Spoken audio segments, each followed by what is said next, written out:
really excited about today's project. What we are doing today is we are upgrading our electrical system.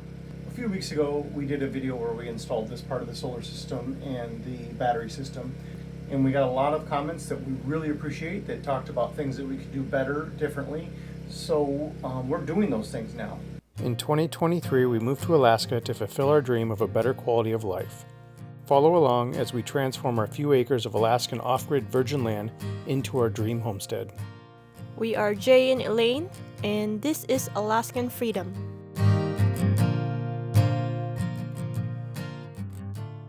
First, before I do any of that, everything is coming down, and since I got to take everything down, I'm going to go ahead and paint this wall white.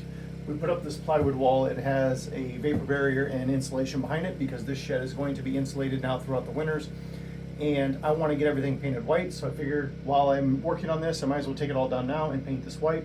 So we're going to do that first. Then we're going to reinstall the system, upgrade it to what a lot of you suggested, including better cables, better connections for our fuses, and we also are adding 2 more batteries. We love our batteries so much that we're going from 2 to 4. These are Vatrer batteries, and I want to talk about those first, so let's get into that. Our batteries are a Vatrer 300 amp hour lithium 12 volt batteries. We got 2 of these from Vatrer for free to review them, and we like them so much that we actually bought 2 more. So now we have 4. The new lithium phosphate batteries, these LifePo 4, you'll see whenever it's this style of battery, these charge extremely fast. These do charge about 10 times faster than the older style of batteries, so they charge very quickly. We can charge these batteries each in about just over 3 hours from dead, which is really quick, so we never let them get that low, so it's fine. They have a 5,000 cycle life for charging, which means you could charge these every single day and they still would last you well over 10 years. So these are made for long term. That's perfect. We love that. They are self-heating batteries. They have a 30 watt heating pad inside of them, which automatically turns on anytime the battery temperature drops below 32 degrees and turns back off as soon as it gets up to 41 degrees or higher. So they are automatic. That is nice. We are going to heat our room so the batteries don't get cold, so that shouldn't be an issue, but it's nice to have as a backup because it does get very cold up here and you never know. So it kind of protects the batteries. These batteries have 3,840 watt hours of stored energy each. So by having 4 of them, we are over, what is that? Almost 15,000 watt hours of stored energy. And these batteries weigh less than 60 pounds a piece. 60 pounds might sound like a lot of weight, but for the size of them, it's not very much. You can hook these batteries up in series or in parallel. So in parallel is what we've got here. By hooking batteries in parallel, all you're doing is increasing the storage capacity. If you hook them in series, you're increasing the voltage. So if we had these 4 batteries hooked up in series, instead of 12 volts, we would be on a 48 volt system since we have 4 batteries. You add up the volt system. So you could be on a larger volt system. The advantage of that is you don't need as big a wires and cables running on a higher voltage system. And that really is a better way to go for a bigger home where you're using a lot of power. Ours is a small cabin.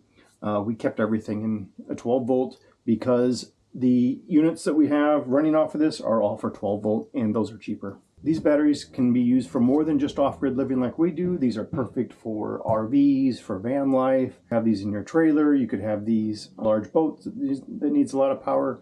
So there's a lot of different usage you could use these for. They are rated IP65 waterproof. I have no idea what IP65 means, but if you are worried about them being waterproof, if you're going to use these for marine, that's the rating on them. We got our batteries from the time we ordered them until the time we received them was very quick. It's hard to ship batteries to Alaska. We actually have to have them shipped from where we buy them to Seattle, and then from Seattle we pay a second shipper to bring them up by barge. But from when we ordered them from the supplier down in the lower 48 to Seattle, it only took about 3 days to get them, which if you lived anywhere in the lower 48, probably 3 to 4 days is how long it would take to get them. These are Bluetooth integrated batteries, so once you hook them up, you can download an app, and the app will instantly recognize the batteries and give you all the information you need on them. So for instance, that's the Vatrer app right there, and it only displays 1 battery at a time. but this shows that the number, each one of the batteries has a serial number on it, so you can identify which battery it is. It's printed right on the side of the battery. Tells you what your percentage is at right now, remaining capacity and the total capacity. So the 300 amp hour battery, I got 237 amps in this battery right now, and all the other information like the power coming in, the current coming in. So if it was being used and not being charged, that would be in a negative number. But right now we got power on our solar panels, so there is currently 200 watts coming in, which means on the 4 batteries I have about 800 watts coming in. I believe only 2 of my panels are in the sun right now because of the way they're sitting. It's early in the morning. So 2 of the batteries we just hooked up, they're on their first cycle. Actually, they're now on their second cycle of charging. The other 2 we've been running for about 20 days, so they are on cycle 21 or 22, I believe. This was very easy to just download this free app, and then, like I said, once you open the app, it just automatically connected to the batteries. I didn't have to do anything. There's no account to log into or pay for or anything like that, so this is very simple. And this is one of the better brands based on our research of the China-made batteries. We're very happy with them. Like I said, we're so happy with them. We did get 2 of them free. We were so happy with them, we bought 2 more. And if we do expand or change our system out, we will be sticking with this brand because we like it so much. There is a link in our description on where you can get these batteries, or you can check out their website. They have a whole lineup of batteries for golf carts, for off-grid systems like this, like we have, or for RVs, campers, in all different sizes and capacities and voltage too. They go up to 48 volts. If you want to see the 48 volt system in use, check out Craig and Chandra's channel, Our Alaska. They have the 48 volt system from Vatrer that they are using. And currently there's even a sale going on. Like I said, we paid $580 for the 2 batteries that we did buy. Right now there's a sale going on. I believe they are $60 off a piece. So that sale is going on, at least depending on when you're seeing this video. It was going on when I filmed the video. But check out the description, the link in that, and you'll see we are not an affiliate. We don't get a kickback from you if you buy any of these batteries. But we did get 2 free for doing this review, and we're very appreciative of it because we like them. And we didn't just get these batteries because they were offered for free. We actually checked out some reviews on a lot of the different brands. Different companies had made us offers, but after watching reviews on all the different ones, these were the ones that really came out with the best, most positive reviews and seemed to have the best customer satisfaction. So we decided to go with them, and we are not disappointed.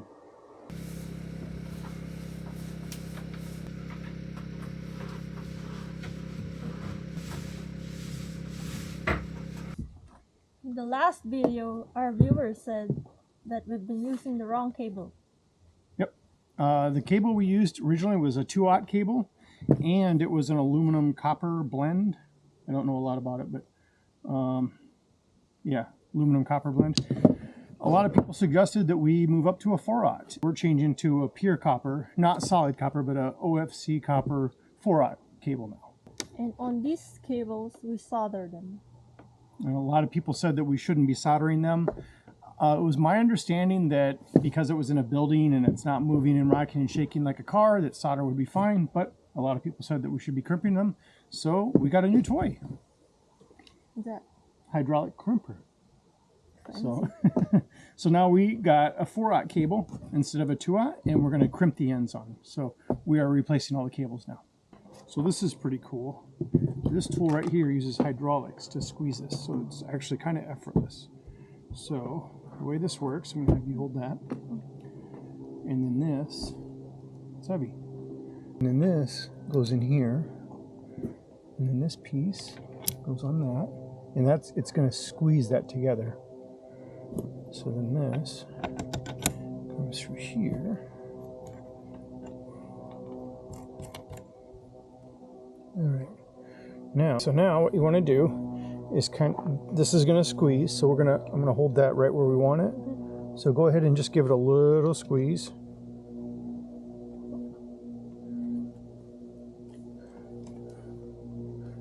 Do another. Yep, do another pump. Oh. You do it. Oh, that's good, that's good. Oh. Okay, just so this isn't moving. Then we're going to put this in there. Like that. Okay, start pumping. Pumping? Yep.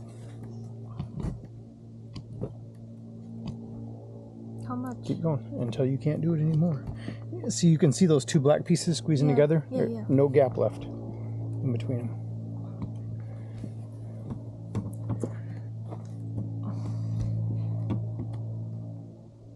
I think that's it. Then you just unscrew that where it says reset. Screw it the reset way. Excuse me. Sorry. That's it. And then that releases it. Pretty cool too, huh? Yeah. So now unscrew this, just one side, and pull that out. You unscrew one. And then that's it. Yeah. And then we'll put a shrink wrap on there once we get the other side done. That's good.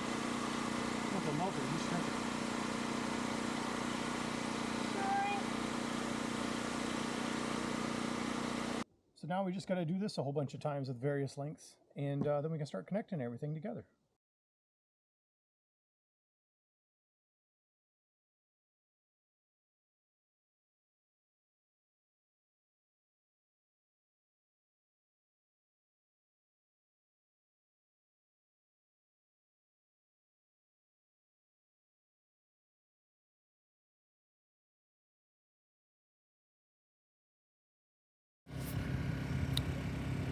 Another thing we're doing is all of these connections where the solar panels are connected to the roof. I didn't seal these properly, and I knew better and didn't do it. I just forgot, actually. So we are loosening all these brackets and then putting butyl tape under them so that they will all be sealed down. That way we're not getting any leaks in the future through this roof. So.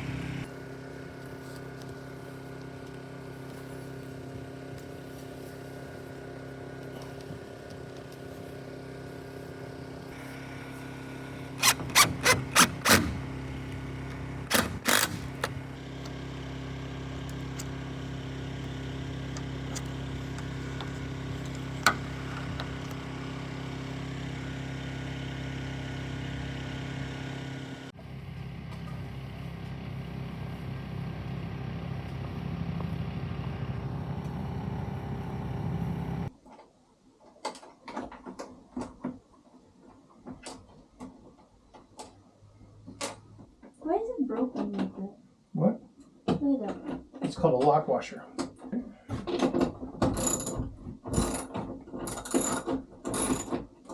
Those go in the batteries. We need to put those on next. No, there's, oh, shoot, you're right. That's why. There's another cable that still needs to go on there. Oh. That one's not done yet. And that's where the cable goes, where you cut it. So you can just leave it like that, because we can just twist it like that and put that cable on there. The big tool we were just using, Oh yeah, the that pinches crimper? the cables. Yeah, that's a tiny crimper. This one? Yep. So crimp away. Right there. So I need it right there. Okay, do it.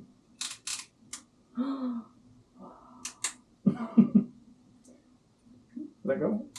Now we're going to turn it 90 degrees and do one more. Oops. Go ahead.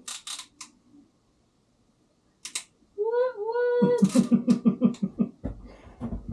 How easy. Quite a bit different when it's a tiny one like that, huh? It escapes through these wires, hits this, down through here, and that one goes out and literally goes into the ground. That's why it's called a ground wire. Now, this is only exposed like this because all of this, when we put the big panel in, the electrical panel, this will all be inside of there. Electrical panel? Oh. Yeah, so the big panel that controls all electricity for the house and the shed, once we finish the electrical system, is all, that panel's gonna be here. So this will go inside of there, and then there's two big wires that will come off of here that'll go inside of there. And then from there, all the wires will go out to the house. Okay, so everything is done now, at least at this stage of what we're gonna do. So let's walk through the system, and as we do, we'll kind of talk about the upgrades that we did. We've also installed and hooked up all the solar by now too. So to start, at the heart of the system is our batteries, and we've already talked about this, the Vatrer batteries that we love. One thing we changed, before we only had 2 batteries, so we've now added the 2 more. But one thing that when we originally hooked these up is I had the 2 batteries hooked up in parallel, but then I had the negative and the positive coming off of those to the bus bar from the same battery. So now what we've done is we're running the positive from this battery up through to the bus bar, and the negative off of this battery up to the negative bus bar. And then these run in parallel in kind of a counterclockwise order. So this battery hooks down to this one, over to this one, up to this one. I almost burned the shed down. We're pausing for a second because I realized a mistake after I filmed all that. So we're going to pause and tell you real quick the mistake we made and how we're fixing it. I had filmed that just right after putting this all back together and getting it running, and it overheated on me. The line right here, that from the positive up through the fuse to the switch, this section of line got extremely hot and overheated and melted this fuse. Popped it, melted it, melted the fuse holder, everything. It was bad. And the reason it did that is because I did something without enough research or without knowing. These batteries are putting out 200 amps each. So the size of fuse I have on there, the 400 amp fuse, was enough for the last month when I only had 2 batteries hooked up. When I added 2 more batteries, now I got 800 amps running through here. Now, not continuously, but that's what it could peak out at. And if there was a surge like the fridge turning on or using an appliance inside or something, that could pull a quick surge of amperage through there, and 800 amps is just way too much for that fuse. So popped it, melted it, ruined the fuse. I was watching the system because I was still a little paranoid, even though I thought I knew what I was doing. Obviously didn't, but I was worried that there was going to be a mistake made. So I was continually watching the system and noticed it pretty quick and was able to turn everything off right away and disconnect everything. And then did some more research and found out what I need to be doing instead of paralleling all 4 of these batteries together. Now what we're going to do is go back to the way it was. These 2 are parallel. I've already fixed it. Paralleled back together and running through this switch, and just with the 2 batteries, the same as it was before, the same as it's been the last few weeks, except now we're on a larger gauge wire. So using our larger gauge cable, wire, cable, whatever. So we should be fine because now we're back to a system that has been proven now for us and identical to what my friend's system is. So we're back on that. What we're going to have to do now is the other 2 batteries, the new ones that we have, are going to be paralleled together, and they're going to come up through their own switch and fuse into the bus bars now. So similar to this setup where it comes up, hits a fuse, hits the switch, goes to the bus bar. Now we're going to have that exact same setup duplicated. So it's going to, these 2, the wires will run. They will never connect to these batteries. So the cables that are carrying the current from those batteries can never exceed 400 amps. So they'll be fine going through their own fuse, through their own switch, and into this right here. The only issue is I actually have another one of these fuse holders. I have another one of these fuses. I bought them in a 4-pack. So I have another fuse holder and fuse. I've got 2 more actually. And I don't have enough cable, and I don't have another one of these switches. So I'm going to have to order that before I install it. It takes about a week to 10 days to get that stuff in. And then when I do, I'll put it in. It's not a big hurry because we can still use the system as we have been, and we've been getting by awesome with the system. But the only thing this is going to do is upgrade our battery capacity once we get those added in. And that might be in a week or 10 days. I'm not going to update that with a video because unless something changes, unless something else doesn't work or there's a mistake I made, then I'll update that. But as long as everything works fine, I'm not going to update that in another video because it's just adding the cables in and that fuse and that switch that I didn't do before. Yeah, so back to what I was saying. So ignore the part about all 4 batteries being hooked in parallel. Now what's going to happen, 2 batteries will be in parallel and then running up to the bus bars, and then the other 2 will be in parallel by themselves running up to the bus bars. So that's how it's got to be. And remember, do not follow my advice to do what you're doing. I'm just showing you how I did it. I'm not going to be responsible for you burning your place down. So the 2 end batteries on the run are supplying the positive and the negative. We had some viewers comment that that would be better for keeping the batteries in balance. So we've done that now. Another one we did is all of these battery cables originally were a 1/0 cable. Because the cables are so short, we didn't need a lot of it. We only needed 10 feet of each, which actually this 4/0 cable is pretty expensive, almost $180 for 10 feet of red and black, compared to $60 for 25 feet of the 1/0. So we did spend a little bit more money on it, and I think it's going to be worth it in the long run, just because for the peace of mind, so I don't have to worry about it now. Plus, we went from a copper aluminum mixed on the 1/0 to this is all copper. This is I still don't know the technical terms, but it's a copper OFC cable. It's not solid. It's still like a braid, but it's all copper now. Very expensive, but we did upgrade all those cables now. So everything running from the batteries to each other, to the bus bars, to the inverter is all the 4/0 now. And then we changed, obviously, the lugs on the ends of that. The original ones we had done with solder. Now those are crimped on. We had to buy a hydraulic crimper. Couldn't find anybody around here that rents one. So we had to buy a hydraulic crimper and use it. The tool was actually pretty fun to use and wasn't that expensive. It was $80 on Amazon, and it did take a long time to come in, as does anything where we live. But after a few weeks of waiting, we got in the cable, the lugs, and the tool for crimping that, and was able to put all of that in. So now we are crimped ends. We are a 4/0 cable, and we have hooked our batteries so that the positive and the negative come off the end batteries in parallel rather than just off of one battery. So those are 3 upgrades we did because of viewer comments that we're very appreciative of. So then from another upgrade we did is then in the positive, running off the battery, we had there's a 400 watt, I'm not going to pull that off. There's a 400 watt fuse in here that was hooked straight to the battery, and a couple people had suggested that we put that inside of one of these mega fuse boxes. So we did that. We got one of these, so that is now inside of there, and this runs up to here and then up to the switch and then to the bus bar. So the same setup as we had before, except now this fuse is inside of here instead of just being clamped onto the battery. So we're running up through a 400 amp fuse here. Then this is a switch. It's a 600 amp switch. I don't know why a switch has an amperage rating, but it does.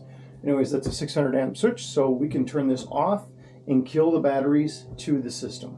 So there'll be no power going to the system. Now, that does not kill power coming in from the solar. They have their own, shut off their own fuses for that. We'll talk about that in a sec.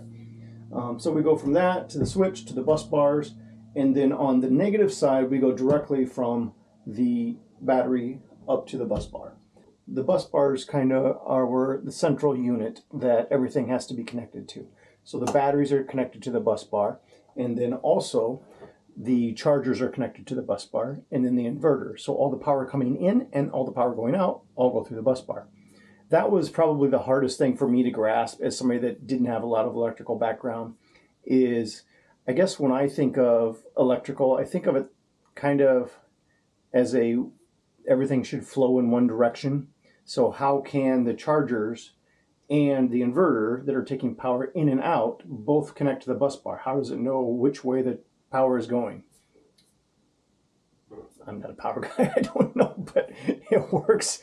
You just hook everything to the bus bars, and the power is coming in, and it finds its way to the batteries and out to the inverter, and the power coming out of the batteries is also finding its way. I guess it's just whatever the draw is. I don't know. Maybe somebody that knows about electrical can explain that to me. How does the power know which way to go? So we've talked about the batteries, the bus bars. This right here is a lithium phosphate Lifetime, or Lifetime is the brand. This is an 80 amp 12 volt charger. It actually says 14.6 volt, but it's used for 12 volt batteries. This is what we will be using to charge our batteries when we don't get enough solar, which will be mostly in the winter time, spring and fall a little bit. I can plug this right into our existing generator, which is a pure sine wave Honda generator, and just run that, and that will charge up the batteries. If I were to let these batteries run down to nothing, down to zero, and we're going to charge them with the generator, it would take me approximately 15 hours, I think, 14 and a half hours about. We will never be doing that. In the wintertime, we'll probably just top them off daily, just in case something happens and we can't get to the gas station because of a snowstorm or whatever, I can't get fuel. We'll always have full batteries at that time. And from the amount of power we're using on a daily basis, it will take me probably about an hour and a half, maybe 2 hours of running the generator to charge these back up, top them off, which is a significant improvement from last winter when we were running the generator 4 to 6 hours to top off our portable battery systems that we were running the cabin off of. So then from the bus bars, we have the cables that run out to the 3000 watt inverter. This is Renogy 3000 watt inverter. We went with the 3000 watt, which is a little bigger than we needed, just because I guess it's not bigger than we needed. We could have went with a smaller one and just ran off of that for the cabin. But I also sometimes, when I don't want to charge, I have a larger construction generator that I use when I'm running my table saws and the radio arm saw. If I'm doing a lot of work outside with the saws, which I do some woodworking on the side, and which is a source of income for us. If I'm using them a lot all day long, I'll just run the construction generator. But if I'm just cutting a few things or working on a small project around the house, I don't want to be turning the generator on and off as I'm making cuts here and there, then I can just plug into this and run the table saw and the radio arm saw off of that. I could not run them both at the same time, but I'm one person. But it is plenty to be able to run those and being able to handle the few things in the house we run. In all honesty, in the house, we're only running a couple hundred watts at a time. We don't use much. The highest draw that we've ever used off of this is the air fryer. Elaine likes to use the air fryer sometimes. That does pull about 1800 watts. And when she uses it, it's only for like 15 to 20 minutes. It's not a big deal, but it's nice to be able to do that and not have to worry about, again, starting a generator. We used to start the generator up to plug in the air fryer whenever we're going to use it. Once again, we don't have to do that now. Inside the house, the oven is gas. There is no washer dryer in our home, and there's no source of heat in our home that is electrical. So we don't actually use a lot of power. So this 3000 watt is more than enough to handle the power of the cabin and the occasional time I'm going to hook up power tools to it. There's 3 outlets on the Renogy, and we currently have them in use. One of them, I only have 2 plugged in right now, but we use the 3 most days. One of them is plugged in an extension cord to the refrigerator. One of them is plugged into one of the batteries we have in the house. So this other cord goes to one of those, and that battery pack runs all of the kitchen. So we have the stove plugged into that. Again, that's a gas stove, so all it uses is the clock and the igniter. The rice cooker, the lights in the kitchen area, the little exhaust vent fans, things like that. So that kind of runs our kitchen area. That one stays plugged in, and the fridge stay plugged in, so they're always running off of this system. Then we have 3 other batteries in there. One is our Jackery battery, which is our favorite battery. We did purchase that, but it is our favorite of all the battery packs we've used. And that is what we call the toy battery. That one runs our TV, charges our phones, charges our laptops. Whenever we do anything, charging camera, batteries, anything, that all comes off of that. Then there's another battery, which is our Pecron. It's a smaller battery. That one is plugged into our Insta-Hot water heater. And it doesn't use much power because basically it only uses to ignite the system and get it running when we need that. So that one we top off maybe once a week. And then we have another one, the Opus, which is another battery that we have in the bathroom, and the bathroom lights and the bathroom fan is plugged into that one. And we top that one off daily. It doesn't need it, but it only takes about 15 minutes to top it off real quick. So the other 3 batteries that are not plugged directly into this, we run a cord to them, we top them off each day. It takes about a total of 35 minutes to 45 minutes, depending on how much TV we watch the night before. And that's it. So that other cord I'll use and just kind of plug into those. And then we also have that cord available if I want to plug in one of my saws or something to use. So right now we're using those 3 cords. But eventually there is a panel on the side of this Renogy where we can take that off, and I can wire that directly into a panel, and this will be supplying the power to a panel, and then from the panel everything will be wired just like a normal house. The cabin and the shed will both be wired off of that. So that'll be a future project coming up. And then the other system that we have now installed, which we didn't show a video of hooking up the whole system. We do have a video where we show we installed our panels, but we hooked up 4 solar panels. These are 385 watt dual faced panels. They're on the roof of the shed, and they sit at an angle out toward the sun. They're not at the most efficient angle. So even though they should be pulling in about 1,580 watts at max, we are usually getting right around 1,350 watts to almost 1,400 is the most I've seen. But still, with those panels, we are topping our batteries off with daily use in about 4 hours to 2 hours. Again, depending on what we're doing. On days when we're gone or outside and not really doing much, a couple hours, boom, they're topped off. Colder days, rainy days, when we're home, we're inside, we're watching TV or I'm running the saws a lot, or Elaine uses the air fryer, then it will take sometimes as much as 4 hours to top off the batteries. So we can do a few days of cloudy in a row. They might not get topped off 100%. They might only get up to 85 or 95%. But all it takes is a couple days a week with full sun and they're right back up to 100%. And with these 4 batteries, we can go probably a full week without having to charge anything before we run down to 0. So for the solar system, we have the 4 panels. The wires run in for those, and you can see up here, we have the Victron, is that how you say it? Yeah, Victron Energy. These are the 100/50 solar chargers. I think it's 100 volts, 50 amps. I think that's what it is. Anyways, we have 2 of them because they can only handle so much power coming in. So all 4 of our panels would be too much for one of these.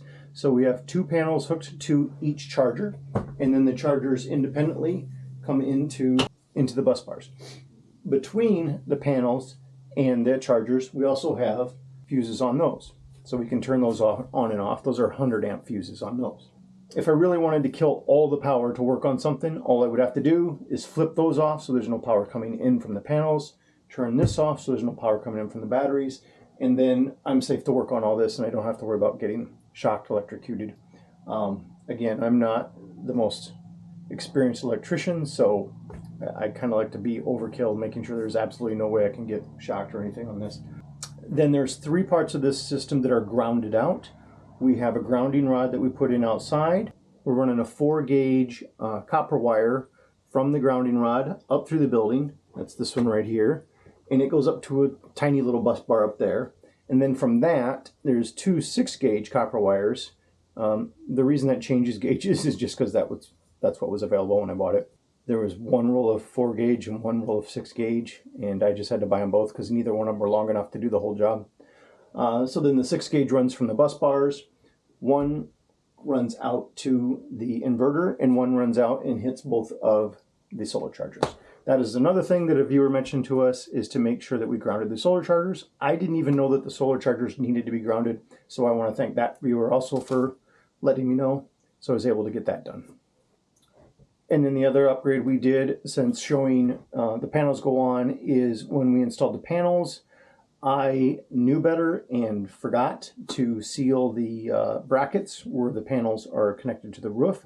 So we, one at a time, detached the brackets, pulled those up, and put butyl tape under them so that those are sealed now, and we won't have to worry about leakage from the holes between the brackets and the ceiling panel and the metal roof now. I was originally going to do that with just some silicone. I actually bought it, and then when we put them on, I forgot it, didn't do it. Somebody called me out on it. Thank you again. And we got that done. So I really appreciate when people tell me about things that we're doing wrong here or give me suggestions, because that helps us improve our system. Sometimes it's things I didn't know. Sometimes it's things I forgot. And occasionally I get people that suggest things that they're wrong, but that's okay. I do verify all the suggestions.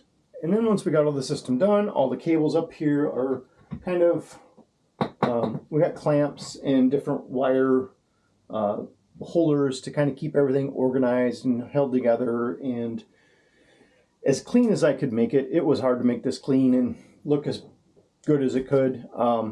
But we did do a good job. We did the best we could, I guess. The 4-aught cables are not very flexible, so it was a little tougher to kind of run these the way I wanted. You had to make longer sweeps on a lot of this stuff, and we're very happy with how the system came out. So we have been using this system for almost 3 weeks now before we upgraded it and added the 2 more batteries, and we have not turned our generator on once since then. We're saving money because we're not spending as much on gas. So we're saving probably about $150 to $175 a month during the summertime just on fuel. We're not having to listen to the generator all day, which is really nice. I guess it wasn't all day, but even the 4 or 6 hours that we were running it, just hearing that in the background sometimes was kind of annoying. Now it's nice. We got more peace and quiet, which is why we live here. We want peace and quiet. And also it's nice because we can take off on trips and not have to worry about power. Before we had to be here every day to run the generator to make sure that our batteries were topped off. Now we can just leave and not worry about it. So it's nice to just be able to leave and not have to worry about our power system. Know that our refrigerator is staying cold and everything's good. So if anybody's interested in what we paid for this system, all in all, if you want to include everything, we have about $4,800 invested into this system. And that includes the purchase of everything, including all 4 batteries, if you were to buy all 4 batteries. We did get 2 of them free from Vatrer, but that includes the price if you were to buy everything at full retail price. Some of this stuff is on and off sale, different sales, and who knows what price you can get it at.